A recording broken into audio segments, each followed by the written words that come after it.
दोस्तों Iran Israel जंग पर आज एक सबसे बड़ी खबर तो ये देखने को मिली। देखिए मानो कच्चे तेल के भाव में आग लग गई। मिडिल ईस्ट का तेल दुनिया में सबसे महंगा हो चुका है। $153 प्रति बैरल आज इसका भाव पहुंच गया। इन हालातों के बीच दुनिया भर के कई देशों की सरकारों ने कई अलग अलग प्रतिबंध भी लगाना शुरू कर दिया है। जैसे देखिए आप तेल बचाने के लिए श्रीलंका में सरकारी दफ्तर सिर्फ 4 दिन ही खुलेंगे और भी दुनिया के कई देशों में वर्क फ्रॉम होम लागू हो चुका है। इस बीच ईरान इजराइल जंग पर एक सबसे बड़ा दावा ये किया जा रहा है, लाइव अपडेट आ रहा है कि इजराइल ने ईरान के सबसे ताकतवर अफसर लारीजानी पर भी हमला कर दिया। बसीज फोर्स कमांडर सुलेमानी पर भी अटैक करने की खबर है, हालांकि अभी तक मारे जाने की पुष्टि नहीं हुई है। वहीं इधर हमारे पड़ोसी देश पाकिस्तान अफगानिस्तान की जंग भी आज एक बार फिर से तेज देखने को मिली। पाकिस्तान ने अफगानिस्तान में एयर स्ट्राइक की जिसमें 400 लोगों के मारे जाने की खबर है, 250 से ज्यादा घायल हो गए। तालिबान ने आरोप लगाया कि पाकिस्तान ने हमारे नशा मुक्ति सेंटर पर बम गिराए थे। आज बीती देर रात एक बार फिर से अफगानिस्तान पर पाकिस्तान ने ये एयर स्ट्राइक की है। तो अफगान पाक का संघर्ष भी बढ़ता जा रहा। ये एयर स्ट्राइक की कुछ तस्वीरें आप देख सकते हैं, भयंकर विस्फोट का माहौल देखने को मिला। और जहां तक बात करें ईरान इजराइल जंग की और इस वजह से जो दुनिया भर में तेल संकट चल रहा है, इस बीच भारत के लिए एक अच्छी खबर देखने को मिली। युद्ध के माहौल में भारत का पहला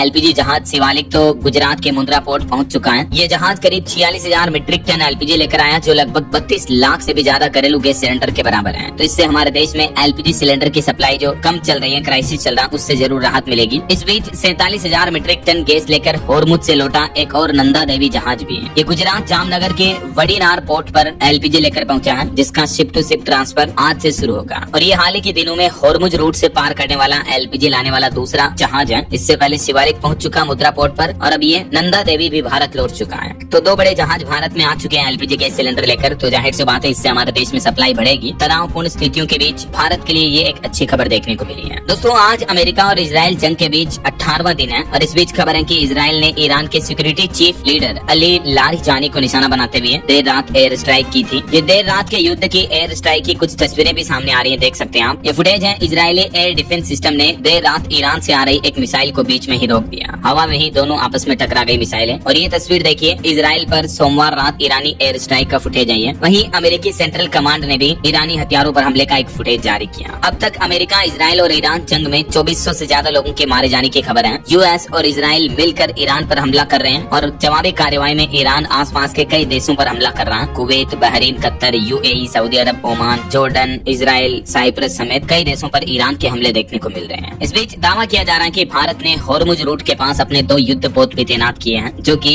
होर्मुज रूट से जो तेल और गैस से भरे भारतीय जहाज निकलेंगे ना, तो उन जहाजों को सुरक्षा देंगे ये भारत के 2 युद्धपोत। ऐसा वहीं एक्सपर्ट्स का कहना है कि ईरान में युद्ध के 15 दिन से ज्यादा समय हो चुका है, अभी तक भी सत्ता नहीं बदली। तो एक्सपर्ट्स का कहना है कि अमेरिका के राष्ट्रपति डोनाल्ड ट्रंप अकेले ईरान में जंग नहीं रोक सकते हैं और सत्ता पलट नहीं कर सकते हैं। तेहरान के पास अभी भी खेल पलटने की ताकत है। वहीं इधर एलपीजी गैस सिलेंडर के क्राइसिस से जुड़ी खबरें देखिए आप। राजस्थान में किराना स्टोर, मैकेनिक शॉप पर भी सिलेंडर बिक रहे हैं। ये भास्कर की इन्वेस्टिगेशन रिपोर्ट्स के मुताबिक स्टूडेंट, मजदूर, इस तरह से अलग अलग किरदार बनकर के रिपोर्टर पहुंचा तो सिलेंडर की 3 गुना कीमत बताई, बोले कि 10 क्या 20 सिलेंडर ले लो। मतलब जाहिर सी बात है एलपीजी गैस सिलेंडर की कालाबाजारी, ब्लैक कई राज्यों में देखने को मिल रहा है। इधर कांग्रेसियों से एक बुजुर्ग बोला कि झूठ फैलाकर मोदी का पुतला जला रहे हैं। तो राजस्थान के अलवर में उन कार्यकर्ताओं ने बुजुर्ग के साथ मारपीट भी की। अलवर में नाले में पाइप डालकर चूल्हा जलाने की कोशिश की गई और केंद्र के नरेंद्र मोदी सरकार के पुतले जलाए, नारेबाजी भी की लोगों ने। और इन क्राइसिस के हालातों के बीच एक सबसे बड़ा सवाल ये दोस्तों कि आखिर भारत के पास अब कितनी रसोई गैस बची है। रोजाना अभी लगभग 75 लाख एलपीजी सिलेंडर की बुकिंग हो रही है, जिनमें से 50 लाख की डिलीवरी की जा रही है, सरकार का ये कहना है। और इन क्राइसिस के हालातों के बीच सरकार ने कुछ बड़ी घोषणाएं भी की है आज। जैसे देखिए एलपीजी के लिए न करें चिक चिक, अब 5,000 रूपए में लगवा सकेंगे पीएनजी कनेक्शन भी। सरकार की तरफ से इस पर भी छूट दी जा रही है। रोजाना 250 से 300 लोग इसका लाभ भी ले रहे हैं। एलपीजी संकट से निपटने के लिए पीएनजी कनेक्शन पर अब सरकार ने छूट दी है। अब 5,000 रूपए सुरक्षा राशि या 275 रूपए जमा कर कनेक्शन मिल जाएगा आपको। टोटल 25,000 नए कनेक्शन लगाने का लक्ष्य रखा है गाजियाबाद, दिल्ली वगैरह इन इलाकों में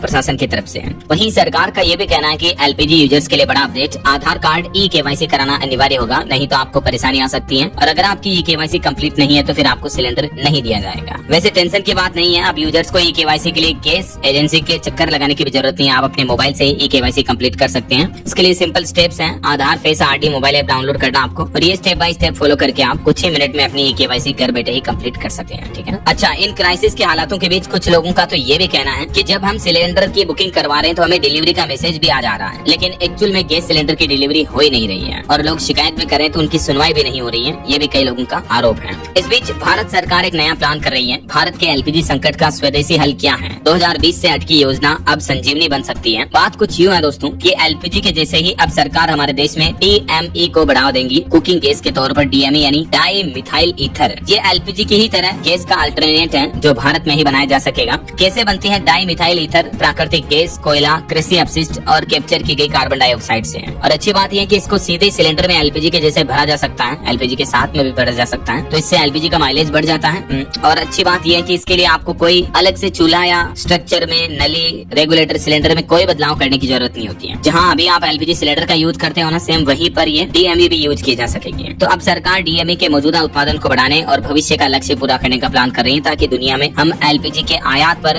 निर्भर ना रहे। ऐसा भविष्य में इस तरह के संकट पैदा हो तो हम पहले से उनसे निपट पाए। और वहीं देखिए राजस्थान के बूंदी में पश्चिम एशियाई संकट का असर दिख रहा है। चावल किसानों और व्यापारियों पर सबसे ज्यादा असर दिख रहा है। एक्सपोर्ट बिल्कुल बंद होने की वजह से कारोबारियों को एक्सपोर्ट की वजह से भारी नुकसान हो रहा है। वहीं देखिए वेस्ट एशिया क्राइसिस पर एक बड़ी खबर आ रही कि इराक के तेल ठिकानों पर भी आज ईरान ने हमला किया। मिसाइल हमले में अबू धाबी में एक व्यक्ति की मौत भी हो गई। इधर मिसाइल क्षमता ध्वस्त होने के अमेरिकी दावों के बीच भी भीषण हमले जारी हैं। ड्रोन और मोबाइल लॉन्चर अमेरिका इजराइल के लिए बड़ी चुनौती बन रहे हैं। यानी ईरान दुनिया के इतने शक्तिशाली देशों पर भी भारी पड़ रहा। देखिए जरा आज ट्रंप का एक और बड़ा बयान देखने को मिला। ट्रंप बोले कि समझौता करना चाहता है ईरान। ट्रंप ने कहा कि अमेरिकी अधिकारियों से बातचीत जारी है। AI से फर्जी तस्वीरें फैलाई जा रही हैं। और खबर है कि इजराइल ने लेबनान के जाबाल अल बतूम पर भी हमला किया। बहरीन में भी हमले जारी हैं। यहाँ भी 2 लोगों की मौत होने की खबर है। और आज के सोना चांदी के भाव पर अपडेट है। चांदी आज 5,000 रूपए बढ़कर 2.5 लाख से ऊपर पहुंच चुकी, वापस 2,54,000 रूपए प्रति किलोग्राम। जबकि सोना मामूली 300 रूपए की बढ़त के साथ 1,56,000 रूपए प्रति 10 ग्राम पहुंच चुका है। और इस बीच दोस्तों ईरान इजराइल जंग पर एक सबसे बड़ी खबर ये देखने को मिली। इजराइल ने दावा किया कि हमने ईरान के सबसे ताकतवर अफसर लारिजानी को मार गिराया। बसीज फोर्स कमांडर सुलेमानी की भी मौत हो गई। हालांकि ईरान की तरफ से अभी तक इजराइल के इन दावों की ऑफिशियल पुष्टि नहीं की गई है, लेकिन इजराइल ने आज ये दावा जरूर किया है।